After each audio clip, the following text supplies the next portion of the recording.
your desktop and doing interesting things with it. One of the things we've been working on quite a bit is taking JavaScript as a language and allowing people to use it to do cool things and even useful things with their desktop. When we think about JavaScript, we tend to think about what? The web, exactly. I love this audience. They give you the answers I'm looking for. A lot of people have used JavaScript, right? Because it's what you write your web pages with. JavaScript as a language has a huge base of users. It also has a lot of really cool properties to it. For instance, you don't have to compile it. You can run it right on one machine, send somebody a bunch of text files, and they can just run it immediately, which is very cool. No compiling necessary. And with today's computers and today's JavaScript engines, it actually runs reasonably fast to the point where in the next version of Plasma, we're actually taking our C++ classes that we've written to do JavaScript animation and replacing them with JavaScript ones. Because the JavaScript engine is not only safer, it is, as far as the frames per second that we push to screen, identical to the C++ ones. We do all the testing for our JavaScript stuff, actually, to make sure it performs on little devices like this, the 900, and other such phones. I'm going to show two different things that we can do with JavaScript and the KDE for Plasma Desktop. The first one we're going to look at was actually, this set of functionality was written specifically for system administrators. In fact, two system administrators in specific in Germany. We were working with them on migrating from KDE 3 to KDE 4, several thousand users, and they were looking at, what are they running into, what challenges do they have. And one of the things that they said was, well, with KDE 3, the panels kicker, you could, do these nice default layouts, and you could do update scripts so that if you change the configuration later, what do you have in Plasma Desktop for this? And the answer was, well, nothing much better. In fact, it's a lot harder to do with Plasma because the configuration behind the scenes is, in some ways, a lot nicer because it's all kept together, but it's also a lot more difficult because it's all kept together. So I thought, well, let's just do it with JavaScript because JavaScript is fun. So I created to test this as well, I figured I needed some way to actually test it, and so I created the desktop console. By the way, KRunner, if you don't know KRunner, and it's not Crunner, it's KRunner. Yes, actually people come up to me and call it Crunner. It's like, what? This is the interface at the top. You can type all kinds of things into it. As you can see, it actually looked up on Wikipedia trying to find out what desktop console means. You can do all kinds of neat things with this. I can find what time it is in Oslo, if I could type Oslo. You can do unit conversions. You can. There needs to be a guide. There does. We need a writer. We can check. We can like figure out how to spell words like Linux or Plasma. But yes. Oh, this is my. Oh, by the way, this is my development machine, and on my development machine, I actually run today's version of the code constantly, which always makes it interesting when I'm doing presentations. I always tell myself, eventually I'm going to spring for a second laptop that I just carry around with me just for presentations. I never do. That'd be one more thing to have to carry around. Anyways, that's not what I wanted to show. Is that launch programs too, that KRunner? It launch, yeah. In fact, you can do things like, I'd like a word processor. Oh, look, there it is. There's the two word processors that I have installed.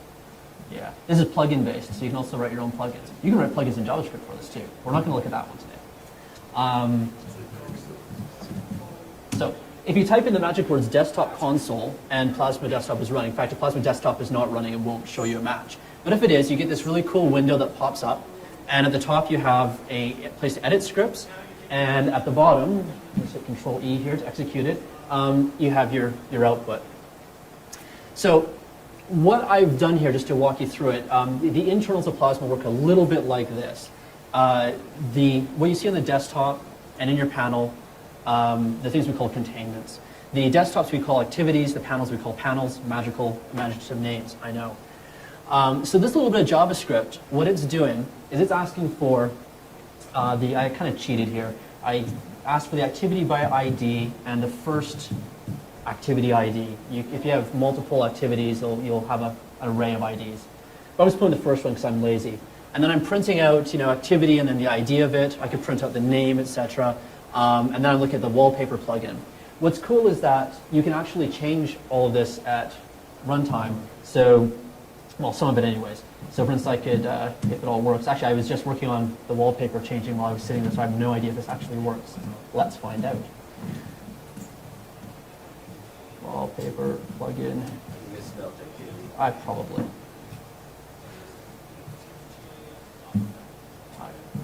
Oh yes, we have code completion even. Wow. Oops. And if that worked, I should now have a virus. There it is. So I just changed my wallpaper using JavaScript. With the JavaScript, you can add widgets, add panels, add activities. You can configure widgets. So if you wanted, for instance, to change, some setting in your taskbar, you could do that. If I want to change the height of the panel here, and I want it to be anally retentive, and I want it to be exactly 22 pixels high, right? I could do panel by ID, panel IDs 0, and then we'll grab the height, and we'll say 22 pixels.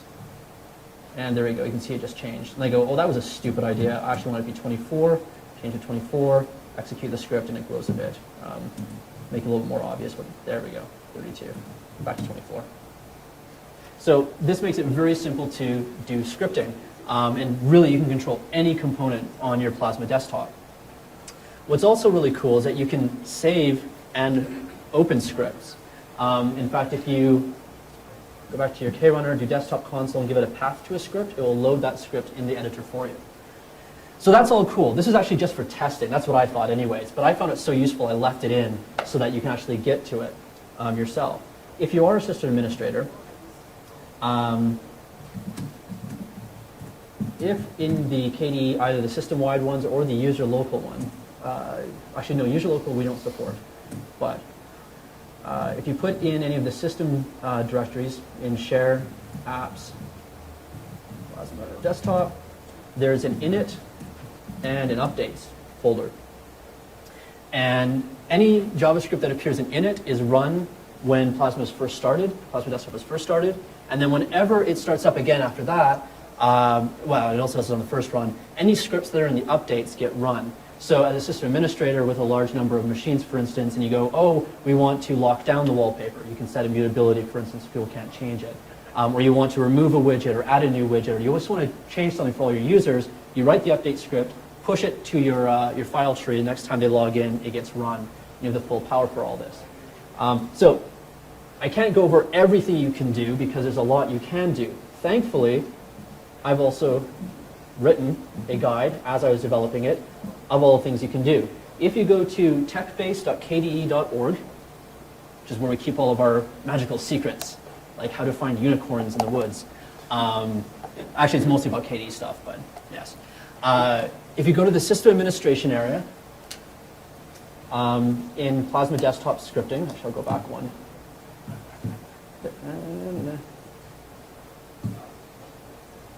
Eventually I'll find it. Well, there we are. So you click on sysadmin, it's on the front page, and you scroll down here to Plasma desktop scripting, and the entire thing is documented. How to write scripts, all the things you can do, all the properties that are settable and whatnot, and how to use them. It's all there. In fact, the wallpaper stuff I just wrote is there because I have a policy that when I add a feature, I also document it, because I'm a good developer. I think that's kind of unique. There really isn't another desktop system out there that lets you do this. For 4.5 that's coming up this summer, what I did was I took out that JavaScript stuff from Plasma Desktop and made it generic, and so it'll actually appear in Plasma Netbook as well as Plasma Mobile and whatnot in future releases. Yeah, well, 4.5. The other thing, and we're actually starting with the whole JavaScript in Plasma, and this is the part that gets me really excited. I mean, system administrators are fun and all that, but what's really cool, I thought, was we've got these really complex widgets that you can put on your desktop. And the way the system was designed, I mean, writing a desktop shell was not, I mean, we had to do that. That was part of the, requirements that we had to deliver, but not really what I was particularly interested in. My internal motivation has become, can we write a framework where we can write a component? So everything that you see here is a separate little plugin component. Can we write a framework such that I can write a component and I can put it on my desktop, or I can put it on my media center, or I can put it on my phone, or I can put it on my netbook or my tablet, and it actually works. I don't mean just displays on screen and you can see your cramped little, crappy UI, or your mouse-centric UI, or your whatnot, something that's not appropriate. But can I actually write it once and have it really work across the entire device spectrum? When I first started doing this, nobody was even really, outside of academia anyways, no one was looking at this problem. I think people are starting to. I think the iPad is the first example of someone, not us, looking at this and going, hey, look, we can do a phone and a tablet, and you can use the same stuff on both. Ooh, there's an idea, right? So the problem, however, with doing C++ with this is it crashes if you get it wrong, right? Which is really not what you want happening on your phone, right? You run an app and it crashes, you know, oh, that sucks. C++ is also really hard. Well, it's more difficult to get right than it probably should be. It's not a trivial language. Very powerful, but yes, equally deadly.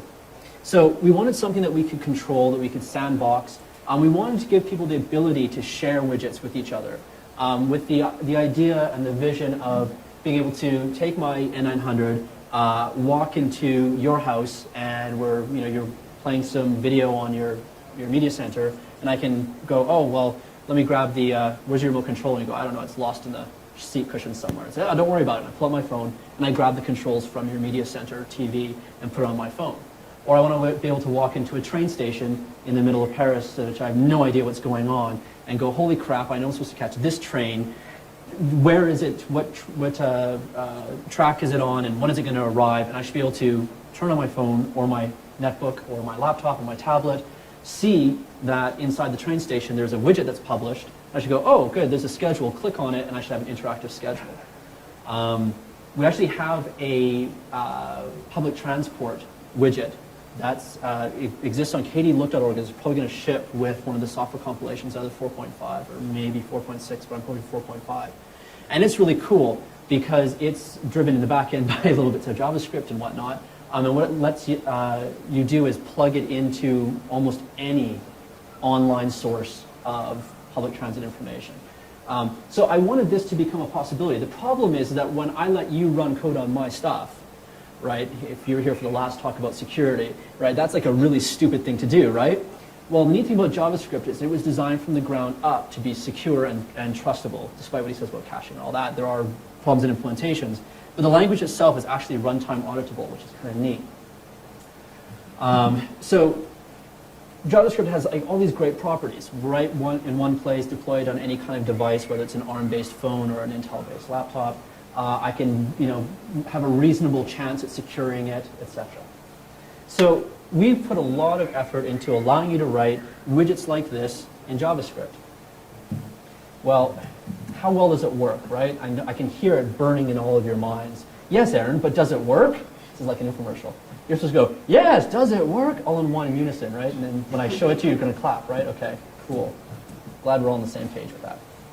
Same page or same page? Page. Same K page. Just checking. Actually, let me do a really quick thing, which I had meant to do before.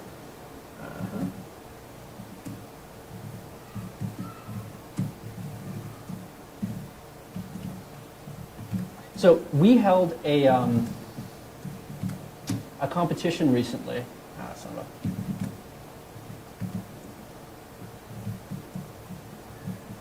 Called the Plasma JavaScript Jam. And what it was is it was a competition. People don't know who won yet. I do, because I just tallied the votes up today. But it was a competition to see, for people to write desktop widgets or Plasma widgets using JavaScript. And whoever came up with the most cool, interesting, technologically impressive one was going to win an N900, is going to win an N900. A brand new one, not this one that hasn't even been opened yet. And then we're actually bringing the first two people, the runner-up and the winner, to all expenses paid, basically airfare and lodging, to either Camp KDE or Academy this year. And then the top three people also get T-shirts. So it's pretty cool. What I'm trying to say is if you get involved, you might win shit. Okay. Anyways, so I'm going to show you some of the examples we got in. So I'm going to run the examples in a little a little tool called Plasmoid Viewer that allows you to view a Plasma widget. Wow, I got 3 skulls. That's weird. Hold on, let me try it again. There, that's a little bit less weird. So this is kind of a neat one. And this one is called Aquarium, imaginatively enough. And as you can see, it actually resizes nicely. This is 680 lines of JavaScript and about 10 SVGs. It implements something called the Boyd algorithm, which I never heard of before. And it, again, named after some guy named Boyd, I don't know. But it simulates mating and, what do you call it when a bunch of flocking? So you've got all these little fish, right, in your mock aquarium, and you can feed them. Let's give them lots of food here. By clicking the food button. And eventually they'll go and they'll eat the food. They'll notice there's food and they'll slowly swim towards it. And they'll grow. Once they get to a certain size, they'll start mating with each other and make more little fish. And sometimes you get like different kinds of fish. So usually after the blue fish, you get purple fish. And then the purple fish, they're faster and they grow a lot faster and quicker than the blue ones because they eat all the food. They're greedy little bastards. They are. And then comes out of the purple ones, you get little green ones. And the green ones are tiny, but they're really fast. It's kind of neat. So this is a really neat little simulation. Like I said, 680 lines of code.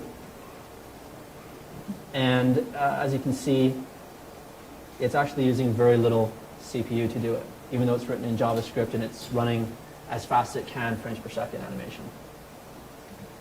So that's kind of neat. That was one guy's project. Okay, a little bit, I think 2 of them just mated and there's another one now. And I'm just gonna let that run in the background for a while. See if we can get some like other fish going while we look at some of the other entrants.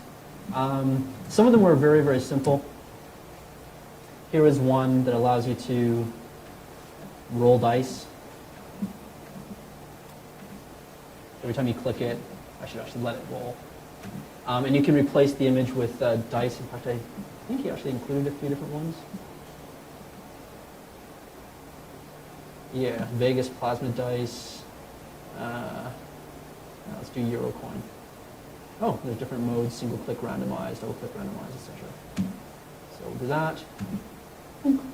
And it's neat. This is actually very little code.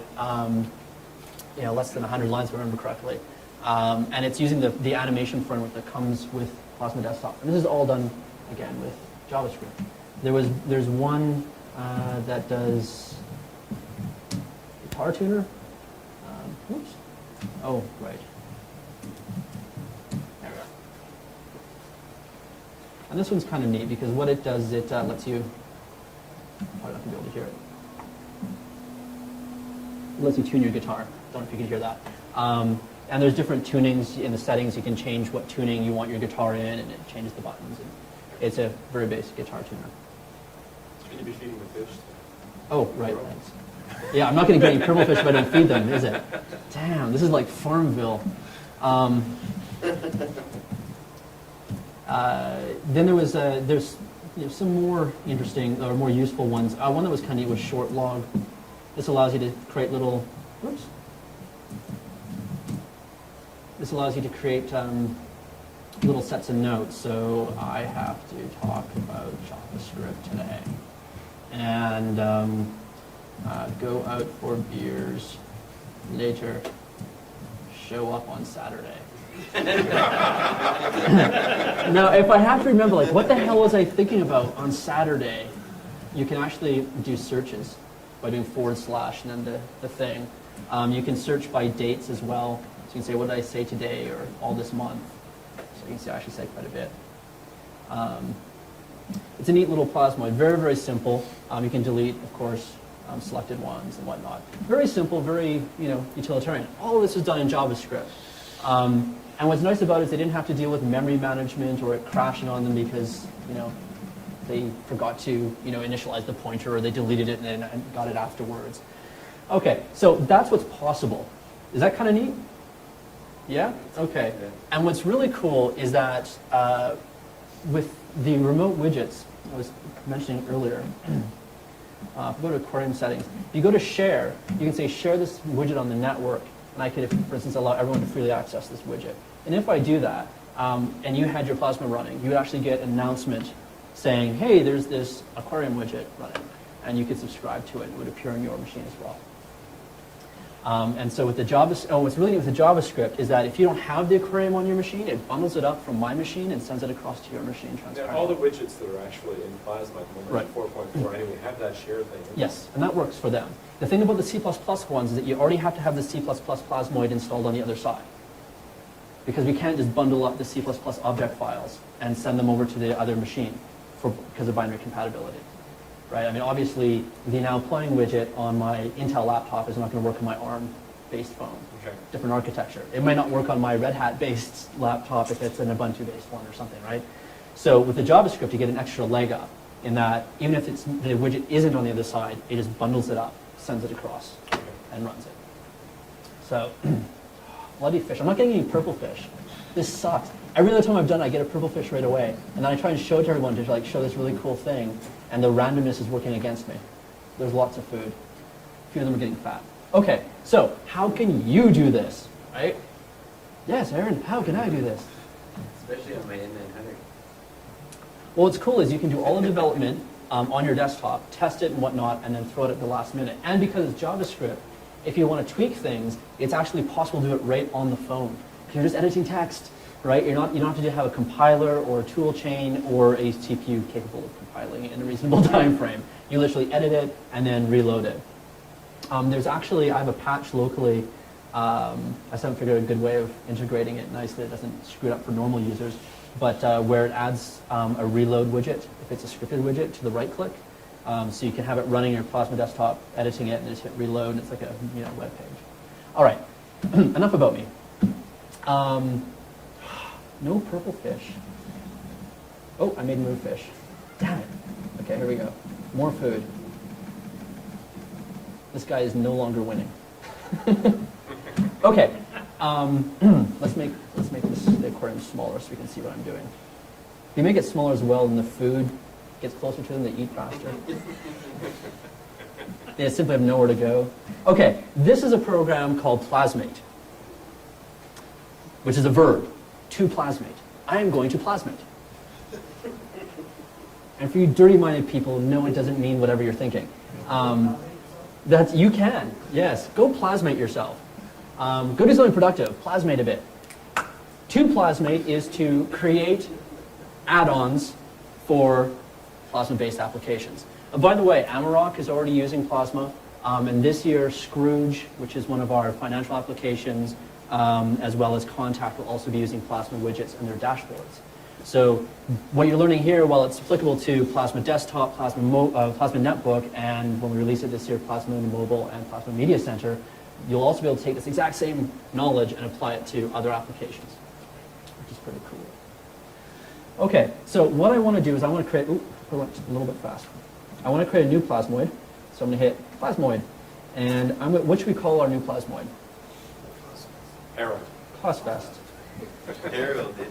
Oh, that's such Harold a good. Plasmoid. That is such a good one. COSSFest is like topical. Okay, we'll do COSSFest. So you can actually choose JavaScript, Python, or Ruby. Now, caveats about Python and Ruby. Python and Ruby require extra support on the system. JavaScript comes for free, so it's guaranteed to be there. It's also securable. Python and Ruby are semi-securable, but not really. Additionally, with Python and Ruby, you can access like all kinds of system libraries, which is really useful, right? If you're trying to do something more powerful or that you can't do with the JavaScript stuff. But realize that when you access those system libraries, the people who may use your widget may not have those libraries. And what they'll get is a runtime exception. And then trying to help them figure out what just happened is annoying. So I really do recommend using the JavaScript stuff. So we're going to create. And there we are. Let me just make this full screen easier. All right. The aquarium, hold on. Let me take off the above all.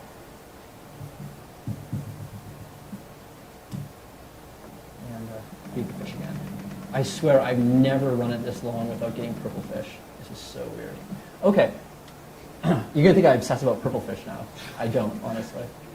So here's our main script file. Great. Why is... by the way, this is also today's build. This is in beta at the moment. And it's actually, Kwrite is not actually showing me. There we are. Okay, fair enough. So what it's doing is it's creating a label, setting the text, and then it's adding the label to the layout. What the layout does is instead of doing pixel coordinates, you add things to layouts. Linear layouts, grid layouts, anchor layouts. You can say they should always be in the upper left corner. And you get one of these guys. So you can move the Plasmoid viewer out, or you can put it back in. Driver problem. So here is our hello JavaScript. But we're not doing hello JavaScript, right? We're doing hello COSSFest. And let's see if this is. Maybe I can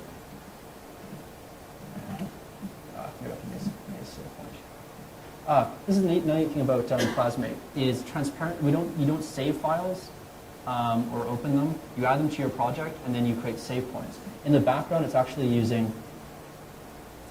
Why is it keeping that? There we are. Hello. It's not. There we go. That's the reload button. Unbelievably. So it reloads it, and I can see the changes I made. I could add a new label, a new button if I wanted. Button equals button.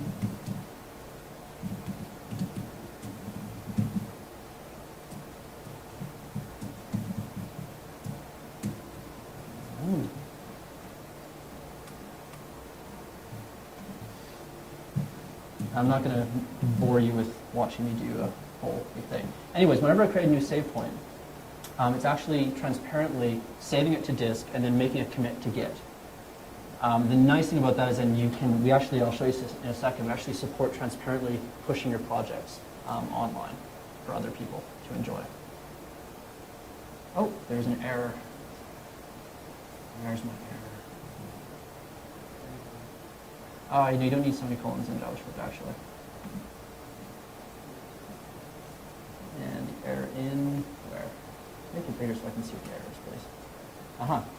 Line 30. Yeah.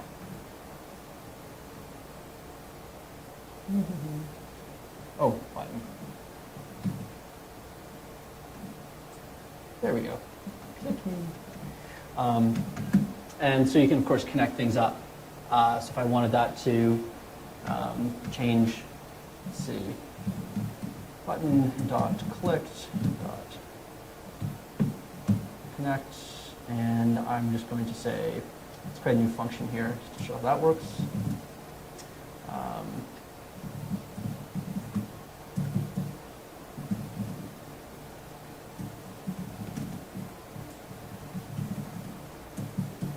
See, I'm really imaginative today.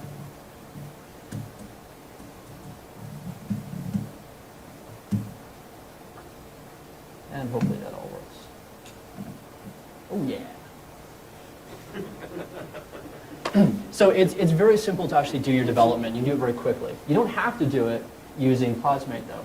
Before we exit though, what I am going to do, go back to the start page. It does not like this small resolution at all. Hold on for a second. Purple fish. Hey, purple fish. Purple fish? Oh, and he's fat as hell. He's been eating the other fish. Wow, I guess if you don't feed them, they eat the other fish? I did not know that. Purple cannibal. Wow. They're like cichlids. Apparently. So I can import a widget from Get Hot New Stuff. So let's say I wanted to change the, I don't know, make progress. This is one of the contest people, actually. I install that.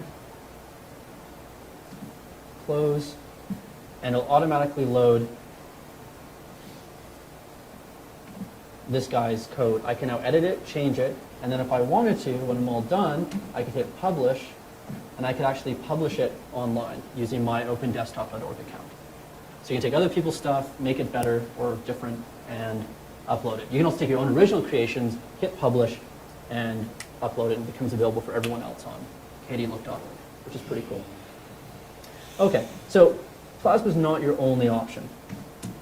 Or Plasmate, I should say, is not your only. Plasmate is your only option. Plasmate is not your only option. The way that JavaScript widgets are put together is they're a bundle of files, essentially. When we ship them as a zipped file with the .plasmoid suffix. But when you're working on them, they're actually just a directory listing. So actually, let's go into the aquarium. Actually, let me do this in Dolphin because big icons are pretty.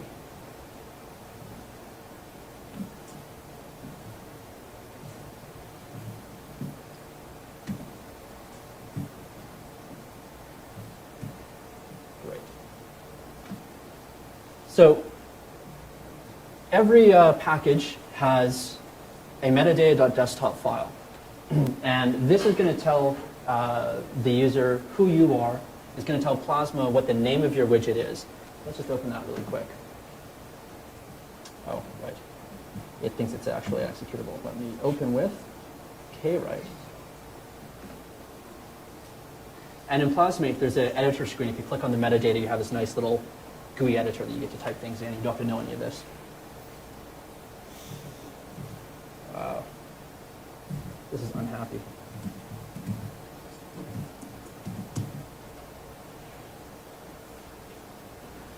So these files are very simple.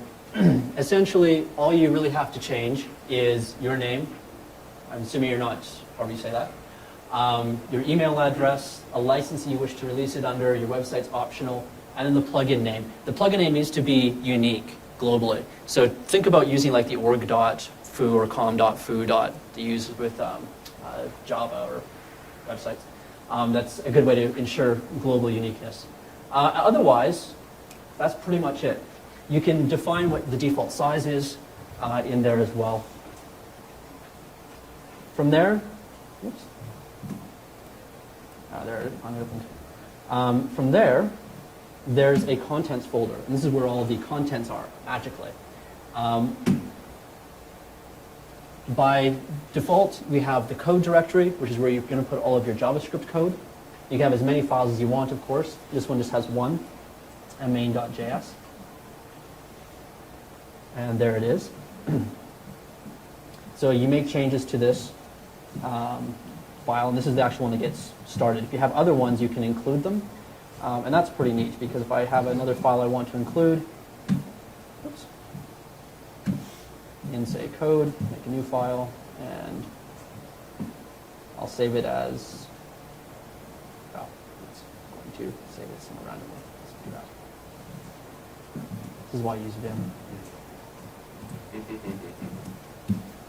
So if I was going to include this foo.js that I had a whole bunch of really cool code in, all I'd have to do here is, of course you'd expect, include foo.js. And it automatically knows where in the package it is. It knows it's supposed to be in code. So that's pretty neat. Now, what's also kind of cool about the aquarium one is he uses SVGs. So SVG is scalable vector graphics, right? They're vector art, essentially. I've never even seen some of these fish. I feel so gypped. The purple one, I don't know. There he is, pinkfish. There's seahorses. Wow. So he's got all of these SVGs. Now, let's look for pinkfish. So there, he's actually creating SVGs here. This is actually really cool. Let me make that a bit bigger for you.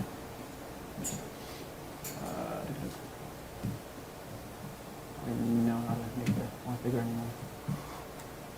Large font. There it is. Okay. So here he's making his SVGs.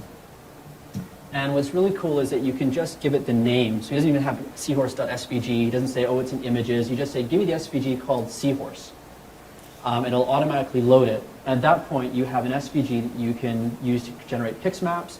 You can also create, if you have an SVG with a whole bunch of things in it, so if you're doing, say, a card playing application, you can have one SVG with all the cards in it, all the card faces, name them individually, and you can actually ask the SVG, paint, the Queen of Diamonds, paint the Jack of Hearts, etc.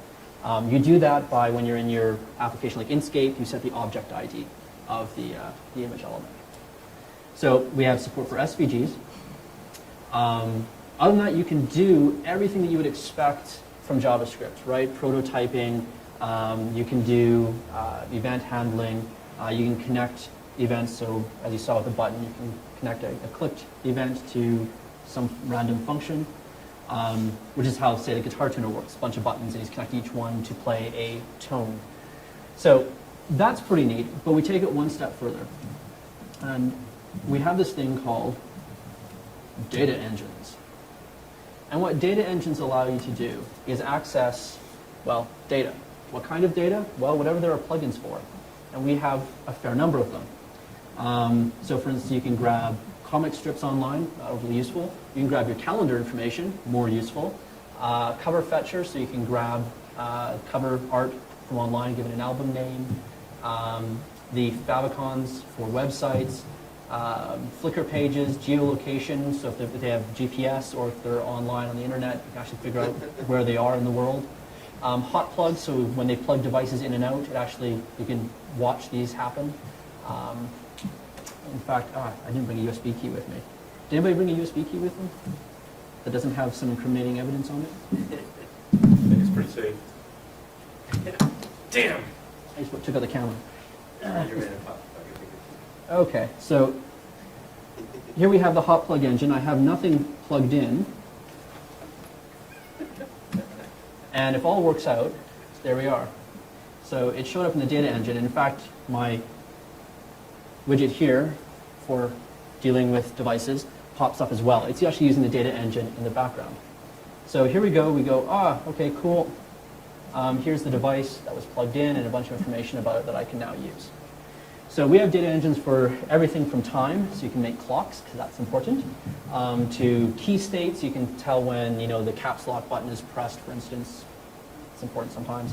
File metadata, microblogging, so you can read Twitter or Identica postings as well as post updates. Network configuration or network status, notifications now playing. We've got quite a few.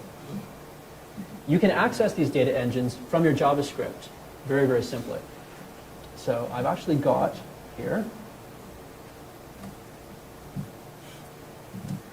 we have an SVN module called KDE examples, and one big massive purple fish now, who just disappeared. Did I kill him?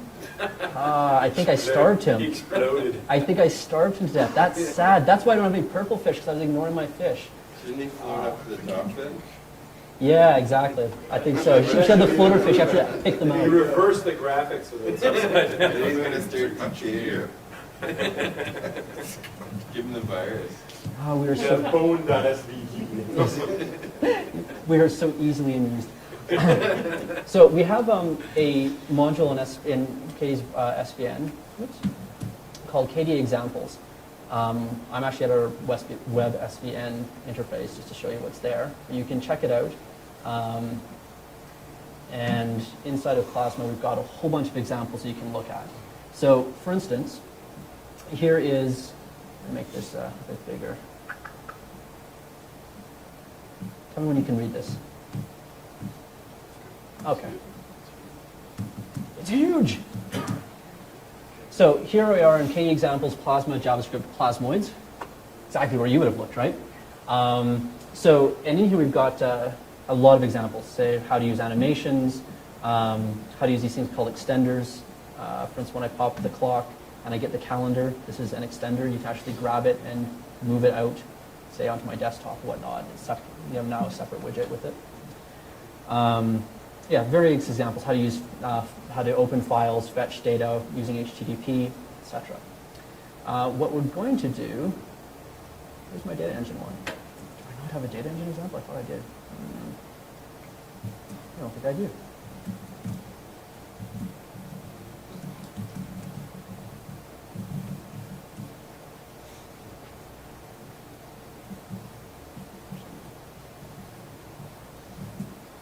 There we are. Aha. Tiger. Cool. This is the one I always abuse. It's actually, I need to check it in so that you can actually get it as well. So to get a data engine, they all have names. So in this case, I'm grabbing the time engine, and I'm querying for UTC. And what I'm going to get back is I'm going to get back the date, the time zone, so if there's a city associated with it for that time zone. What you can also do is, as you can see in this example, data engine time, connect source, UTC, and then I'm connecting it to mine, which is a function somewhere up, oh, there it is. It'll be up above. Attaching it to mine, the object, and this little guy says update me every 100 milliseconds. So what this is going to do is 10 times a second, it's going to call this object's function with the data for UTC. So 10 times a second, I'm going to get the date and time for UTC. Why, I don't know. But this gives you an example. And so you can do this with absolutely anything. If I want to get notified whenever something was plugged in or out, I should be able to. So I'll say call for the hot plug engine. And then I can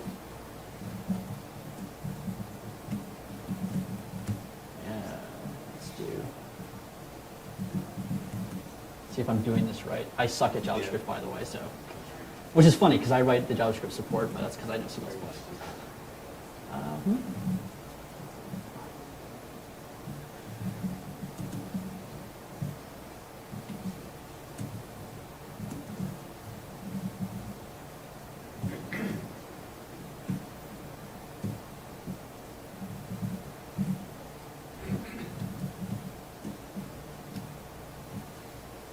Okay, and save that.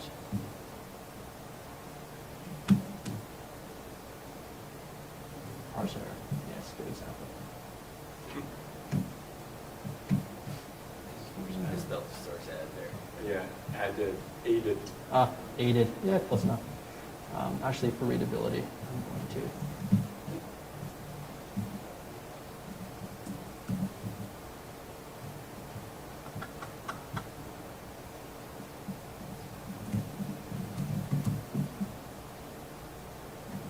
So yes, there's my time object updating 10 times a second. Let me stop that, because that's just going to make it hard to see the, there. As a C++ developer, by the way, this is so very, very cool, because I'm used to like going through these horrible, rebuild, recompile, start, install, make install, try it again. It's so exciting just to do what you web devs do. There we go, undefined was plugged in. There's a great one. I probably need to put the name. Anyways, we actually got the event. Dunk was plugged in. And if I connected the source removed, when I unplugged it, I would get that called as well. So data engines give us access to, yeah, I backed it by accident. So data engines give you access to all kinds of data. You use the one API to access it. So you don't have to learn 10 or 12 or 50 different libraries and their APIs to be able to do different things. You simply request the kind of information you want. When it arrives, you get a function call that you do whatever you want with that data. Some data engines also provide services, which are, as you'd expect, asynchronous services. So for instance, the microblogging Plasmoid, or data engine, provides a service. So when you ask for the updates for an account, if you ask for the service for that account, you can set the password, you'll authenticate, and if that works, you can then start posting updates using the service. So you can do all kinds of things from the JavaScript API without actually having to learn many different ways of doing things. You just learn that one hammer and then everything is a nail. For once, this is true. Okay, so the API is fairly big. But again, we are good developers, so we actually document things. Again, I'm on techbase.kde.org, and I'm actually in the tutorials section under Plasma. And there's a whole section on Plasma programming with JavaScript. And there's a getting started, getting data, how to retrieve data from a data engine. Example of a now playing. So this is using a data engine and a service to find media players, say Amarok or Juke or anything that uses Empress actually, which means beat or whatever, or XL as well. It detects the player and then allows you to control it from the Plasmoid. So next, volume, etc. I think the one in SVN, I don't know if in this example they got this tricky, but the one in SVN shows the cover art too, using another data engine. System monitor, how to access system monitor data. Cheat sheet, yeah, rather than a tutorial, things to remember and watch out for when developing JavaScript Plasmoids. And then there is the big one, the API reference. And this guy is big. I really need to spend a day someday here, or maybe one of you would do this as your contribution back, who knows. This is a really big file, but it lists every piece of the API. The ones that are marked as API version 2, that's coming out with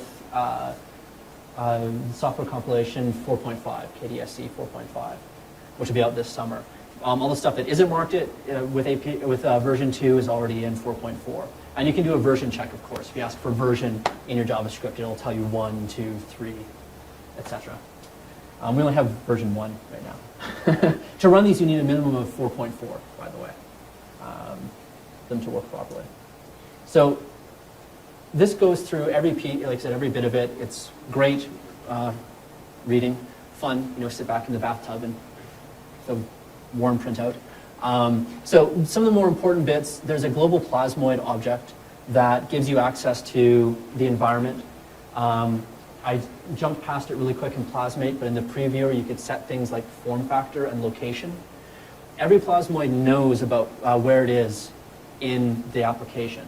So if it's in a panel, it's going to know that, and it's a horizontal panel, it's actually going to know that its form factor is horizontal. If it's in a vertical panel, it'll, well, say it's form factor vertical. If it's on the desktop or on your phone, it'll say form factor is planar. And this gives you a hint as to how you should lay things out. If it's in a horizontal panel, you probably want to lay things out horizontally versus vertically, right? And you want to conserve more space when you're constrained versus when you are planar.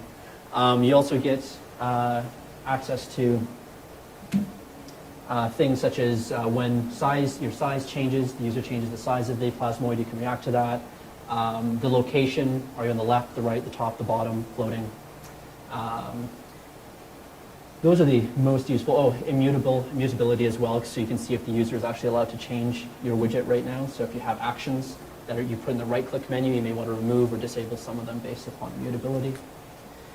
You can read and write configuration data. Something we're going to be introducing in API version 2 as well is a unified storage mechanism. Right now you have to do that yourself. But in API version 2 there'll also be a Plasma storage, much like HTML5 storage actually. There's a bunch of global enumerations that become handy. There's user interface elements. So we've got checkboxes, combo boxes, frames, group box, label, line edit, push button, radio button, scroll widget, scroll bar, slider, spin box, tab bar, text edit, tool button, tree view, video widget. Yes, you can play videos and audio using the video widget unintuitively. We also have busy widget, which is the thing that spins when it's busy. You can actually say my Plasmoid is now busy. You go busy equals true, and you get this neat little spinner that just spins until you say busy equals false. Flashing labels, icon widgets, item background. One of the things that we have, for instance, in KRunner here, if I search for marmot, I have no idea how to spell it. So this little guy, when I move up and down, it's animating between the background, and it does it nice and smooth. That's actually an item background, and all the animation's handled for you. We've got meters, so you can do, tachometer style or bar meters. We have graphs, SVG widgets, so you can take an SVG and put it into a widget, and it does all the painting for you for the ultra lazy. And web view, so you can view web content using your Plasmoid. So you can write a little web browser or a web browser snippet, or just show web content. The web view supports flicking, it supports zooming, proxies, form password save or form content saving, all that great stuff. Layouts, animations, and on. How to do painting directly to it. And then data engines are covered, services, and then extensions. This is kind of an interesting thing. Being able to access the file dialog, do file input-output, network input-output, HTTP, and launching applications, those are not there by default. You actually have to request them. And you request them and it shows you how if you click on extensions, quite clearly. I'm going quick, so I'm running out of time. It shows you exactly how to request them. You can either require an extension or say this is an optional extension, and then the system, based upon how much it trusts your widget, may or may not decide to actually give you access to that extension. If it's a required extension, it will error out and go, I'm not going to run this. If it's an optional extension, you can actually query at runtime, do I get this extension? And if you do, so if you say HTTP and it's not a critical thing, like you have, say my fishes, say we added something that allows you to upload the status of your aquarium to the web. Not critical, right? But kind of neat. So if you wanted to do that, you might say optional extension HTTP, and then in our JavaScript we can say, we can ask, does the extension exist?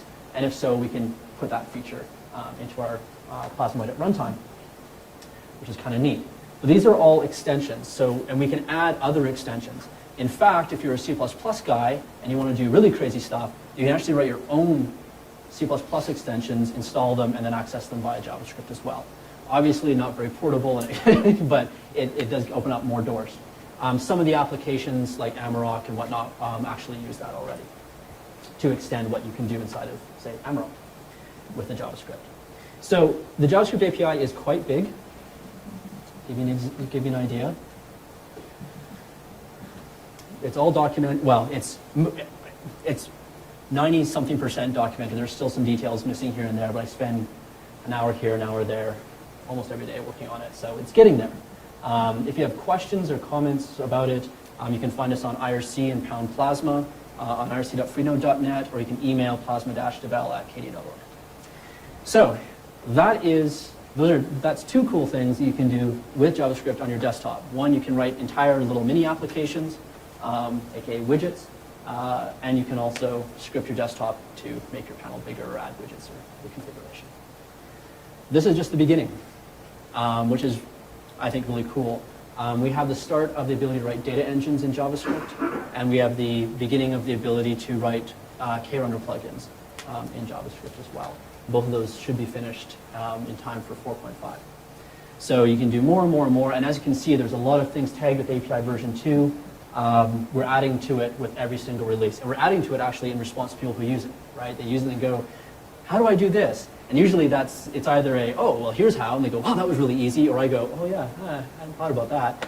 That's interesting, or why do you want to do that? And they go, well, here's my very good reason. And I go, oh, okay, sure. And then we add it.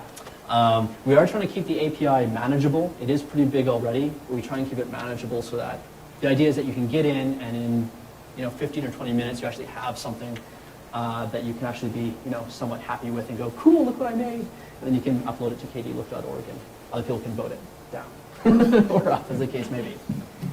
So that is kind of where one of the directions we're headed with the Plasma project. Basically trying to create an amazing universal canvas that runs across the entire device spectrum from small devices to big devices, and putting in your hands a dynamic, modern language to actually extend it and play with it. Thank you for that. Questions, queries, answers, tomatoes? I know it's like late in the afternoon, I was like, oh God, I'm tired. What would be an example of something that you can do with Python, or I guess more specifically, is I saw geolocation somewhere. Yeah. So, for example, would you be able to access the GPS from 1.900? Absolutely. Yeah. Yeah, that works What right would be now. an example of something you can't then? Something Less in and your less. device. Basically, if there isn't a data engine for it, then you can't. Okay. Right? The JavaScript API gives you file I/O, network I/O, HTTP, and the ability to launch applications and commands. Those are the extensions. Other than that, you have UI elements, SVGs that you can paint with, pix maps. You can also load PNGs, JPEGs, etc. Slice and dice them, paint them. Basic user interaction, and everything you do with JavaScript. And then data engines. Anything that falls outside of that, and it's a pretty big scope, you can't do. 2 releases ago, when we had the first kind of alpha release of the JavaScript API, there was a lot you couldn't do. But these days, especially given what we've seen people do with the competition, we've got things that allow you to watch lists on Reddit, and then you can click on them, they open up in a web browser. Or one guy put one in that tracks your friends' progress on Heroes of Newerth, HON, I don't know, some game anyways online. And so you can track your friends and online and see how they're doing, and it lays it out really nice. There's very little you can't do, but there are some things. I mean, you're not going to. Let me think of an example here. Like, could you access the camera? Right now you can't. Great example. So right now you can't because we don't have a data engine for that, and we don't actually have a widget that we can access to actually bring that in. That'll happen eventually, I'm sure. But yeah, that's an interesting example of something you can't do right now. The nice thing is that with that kind of example, if there was a data engine for it, we could actually provide that. And you could pass that fixed map data into the data engine, you ship the data engine, and it's there. When designing the whole concept of widgets, one of the things I really didn't like when I looked at other people's widgets, widget APIs, is that it's like this big welded together hunk of metal, right? So you look at like the Yahoo API or the Google Gadgets API, and they try to think of, okay, what would people want to do with widgets? So we'll apply system information and we'll put all this different stuff, 99% of which you don't care about. So what we've done differently with Plasma is we have just the core UI, right? Paint things, put user interaction elements, be able to load data, save data, etc. And the actual API to do stuff, right? Like if I want to get the CPU temperature, or if I want to post a update to my Twitter account, those things are all done using data engines, which are plugins.